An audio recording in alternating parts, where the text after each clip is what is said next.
శ్రీ గురుభ్యో నమ. శ్రీ మహాగణాధిపతే నమ. శ్రీ మాత్రే నమ. Welcome to Meeravani YouTube channel. మీ డాక్టర్ సుందరి ప్రేక్షకులకు నమస్కారం. ఈరోజు మనం ఈ వీడియోలో ఫిబ్రవరి 14వ తారీఖు నాడు మకర రాశి నుండి కుంభరాశిలో రవి ప్రవేశం జరుగుతోంది.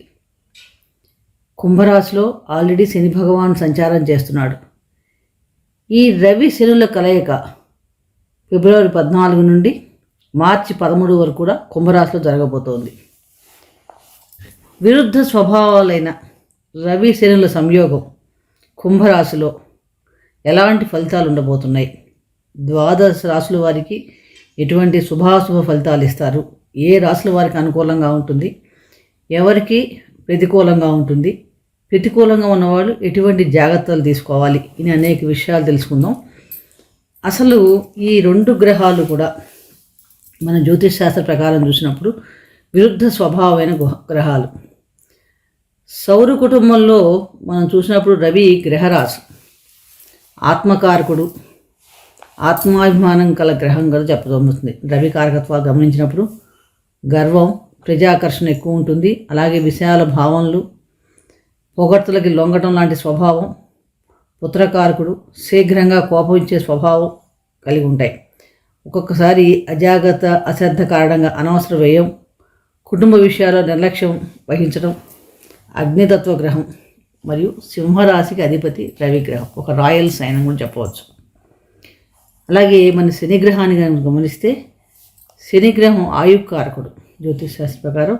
అలాగే క్రూరగ్రహం తమో గుణం, మందుడు, అంటే ప్రతి పని నెమ్మదిగా చేస్తుంటాడు. ఒక రాశికి తిరిగి రావటానికి 30 సంవత్సరాలు పడుతుంది శని భగవానుడికి. అలాగే ఎటువంటి ఇది వచ్చినా కూడా పగ స్వాధించుకునే స్వభావం కలిగినవాడు. ధర్మాన్ని, న్యాయాన్ని పట్టుకుంటాడు, ఆచరింపజేస్తాడు. ఒంటరితనం అంటే ఎక్కువ ఇష్టం ఉంటుంది. శుభ్రత కొంచెం తక్కువగా ఉంటుంది.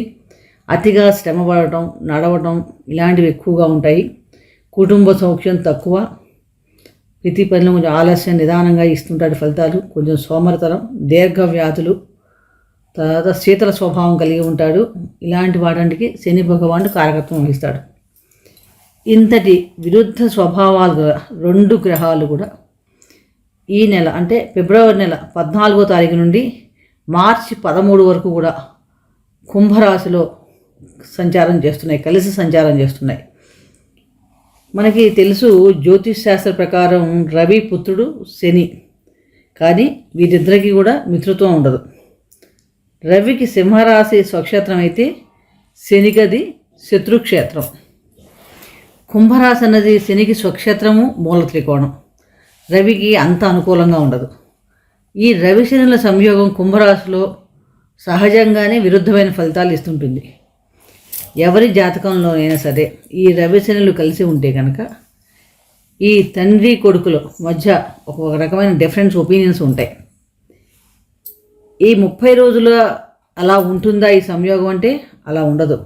ఈ రెండు గ్రహాలు కూడా ఎప్పుడైతే 9 నుంచి 14 డిగ్రీల లోపల సంయోగం చెందుతాయో అప్పుడు మనకు ఒక యుద్ధ వాతావరణం లాంటిది ఉంటుందని చెప్పవచ్చు. అంటే అంత చాలా ప్రభావం, ఈ సంయోగ ప్రభావం చాలా ఎక్కువగా ఉంటుంది. ఈ 9 నుంచి 14 డిగ్రీల సంయోగం తర్వాత కొంచెం బలహీన పడుతుందని చెప్పచ్చు. ఏమైనా కూడా ఒకే రాశిలో ఈ విరుద్ధ స్వభావ గ్రహాలు ఉన్నప్పుడు వాటి ప్రభావం అన్ని రాశుల మీద కూడా డిఫరెంట్ టైప్లో మనకి పడుతుందన్నమాట. ఈ రవికి సహజంగానే ఆత్మవిశ్వాసం ఉన్న గ్రహం కింద చెప్తాం. ఈ గ్రహం శని క్షేత్రంలో సంయోగం చెందడం వలన కొంచెం ఆత్మవిశ్వాసం తగ్గే ప్రభావం కనిపిస్తుంది. అలాగే జనరల్గా చూస్తే హార్ష్ బిహేవియర్ లాంటిది పెరగడం, అంటే కొంచెం కఠిన స్వభావం పెరగడం, వాగ్విధం జరగడం, ఘర్షణ వాతావరణం లాంటిది ఉండటం కూడా ఎక్కువగా కనిపిస్తుంది. అలాగే ప్రభుత్వ సంబంధమైన ఉద్యోగాల్లో ఉన్నవారికి కానీ, పొలిటికల్ సెక్టర్లో రాజకీయాల్లో ఉన్న వాళ్ళకి కానీ, లీగల్ సెక్షన్లో లాయర్లకి, లీగల్ సెక్షన్లో ఉన్న వాళ్ళకి, మెడికల్ ప్రొఫెషన్స్ ఉన్న వాళ్ళకి కూడా చాలా బాగుంటుంది. ఈ కాంబినేషన్ చాలా బెస్ట్ కాంబినేషన్ కూడా చెప్పవచ్చు. ఫిబ్రవరి 14 నుండి మార్చి 13 వరకు ఈ రవి శనుల సంయోగం కుంభరాశిలో మనకి ఇప్పుడు చూసినప్పుడు ఈ విరుద్ధ స్వభావం ఏ రాశుల వారికి ఎటువంటి ఫలితాలు ఇస్తాయి, మనం ప్రతికూలంగా ఉన్న వాళ్ళకి ఎటువంటి జాగ్రత్తలు తీసుకోవాలి అనే విషయాలు కూడా మనం ఇప్పుడు ఈ వీడియోలో తెలుసుకునే ప్రయత్నం చేద్దాం. కుంభరాశి. కుంభరాశి అంటేనే మనకి ధనిష్ట 3-4 పాదాల్లో పుట్టిన వాళ్ళు, అలాగే శతభిష నక్షత్రం 4 పాదాల్లో పుట్టినవారు, పూర్వభాద్ర నక్షత్రం 1, 2, 3 పాదాల్లో పుట్టిన వాళ్ళు కూడా కుంభరాశి వారు అవుతారు. రాశ్యాధిపతి శని. రాశ్యాధిపతి శని రాశిలోనే సంచరిస్తున్నాడు. అలాగే శని వ్యయాధిపతి కూడా. రవి సప్తమాధిపతి. ఈ సప్తమ రాశ్యాధిపతులు ఇద్దరు కలయిక రాశిలోనే జరగడం ఈ ఫిబ్రవరి నెల 14 నుంచి మార్చి 13 వరకు కుంభరాశి వారికి ఎటువంటి ఫలితాలు ఉంటాయి అని చూసినప్పుడు, సహజంగా రవి శనులు అంటే తండ్రి కొడుకులు అనుకున్నాం. వాళ్ళిద్దరు ఒక విరుద్ధ స్వభావం గల గ్రహాలు. సప్తమాధిపతి రాశిలో సంచరిస్తే సప్తమాన్ని చూస్తాడు. అలాగే రాశిలో శని ఉన్నప్పుడు శని కూడా సప్తమాన్ని చూస్తాడు. అట్లా ఒకరిద్దరు పరస్పరంగా ఉన్నప్పుడు ఎటువంటి ఫలితాలు ఉంటాయి. సహజంగా విరుద్ధ స్వభావమైన 2 గ్రహాలు ఒకే సంచారం చేస్తున్న కుంభరాశిలో మిశ్రమ ఫలితాలు గోచరిస్తున్నాయి.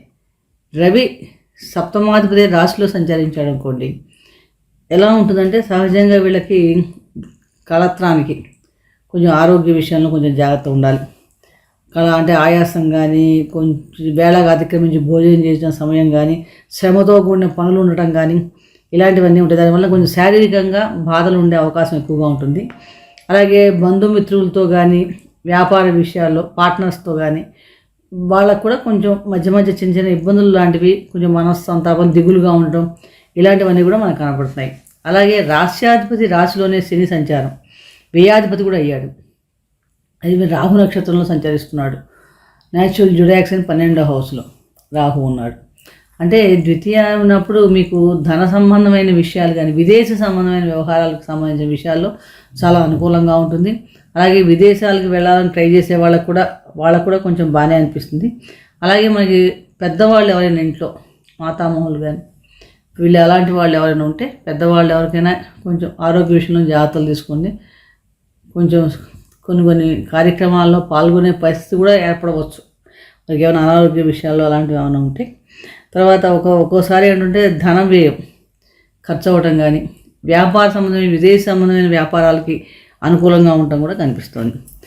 ఈ ఇద్దరూ కలిసి ఈ రవి శనులు సప్తమాధిపతి రాశిలోను, వ్యయాధిపతి రాశిలో సంచారం, రాశ్యాధిపతి కూడా అయ్యి సహజంగా ఈ ఇద్దరు కలయిక ఉన్నప్పుడు ఏమవుతుందంటే, రాశ్యాధిపతి రాశిలో సంచారం అంటే ఒక మంచి యోగ కింద చెప్తూ ఉంటాం. ఈ పీరియడ్లో మీకు ఏంటంటే ఫిజికల్గా మెంటల్గా కూడా కొంచెం రెస్ట్లెస్గా ఉంటుంది అన్నమాట. అంటే ఒత్తిడి ఎక్కువగా ఉంటుంది, మానసికంగా కొంచెం ఒత్తిడి ఎక్కువగా ఉంటుంది. కానీ ఫైనాన్షియల్గా మటుకు విదేశీ సంబంధ వ్యవహారాల విషయాల్లో కానీ, వ్యాపారాల విషయాల్లో మంచి బెనిఫిట్స్ రావడానికి కూడా అవకాశం ఎక్కువగా ఉంది.